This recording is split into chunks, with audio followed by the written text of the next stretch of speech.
मुखेल वळ भावार दवरतीत आनी पवित्र स्नान घेतीत सोडवण जोडटली। नियाळाक आदार सोमेस लोकांनो देवाक वाखाणात, सर्वय पोरजांनो यावेक नावाडात। ओचोल मोगाची ताची थीर खुशी, दोयाल आमचो देव सासनीक विस्वाशी। हे 117वें स्तोत्र 2 वोलींचे, पूण भोव धाकटुलें, तशेंच म्हत्वाचें आनी आदाराचें। तुका आनी म्हाका बावाड दवरूंक दर एका क्रिस्ताच्या पाटलावदारांक तशेंच जेजूक घेवंक तयार जातल्यांक फायद्याचें। जेजून शुभ खबर परगटूंक आपल्या शिसांक पाठयले। आज तुका आनी म्हाका आपयता दर एका पवित्र स्नान घेतलोल्याक।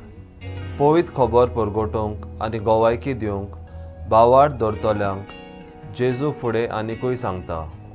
सोडवण जोडटली त्या भायर तांचे सवेक खुणाय दिश्टी पडटल्यो। खरेंच जेजूचेर बावाड दवरून जायतीं जाणां बरें करतात, ल्हानांतल्या ल्हानाच्या गरजांक पावतात, थोडीं आदार नासलोल्यांक आपलो हात दिवन वयर काडटात आनी वायट तें सोडून दिवंक बरें तें आपणावंक तोकोस घेवन वावुरतात।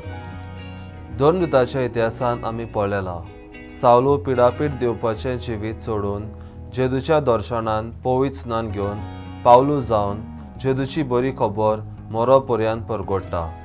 4 दिसांची संवसारी यात्रा करतना सोडवण जोडूंक आनी बरें जिवीत जिवंक आयचे वाचप आनी शुभ वर्तमान आमकां आदाराचें जावं। म्हजो थाराव, आयच्या दिसा एकल्याक तरी जेजून म्हजें सवें केल्लें बरेंपण परगट्टलो।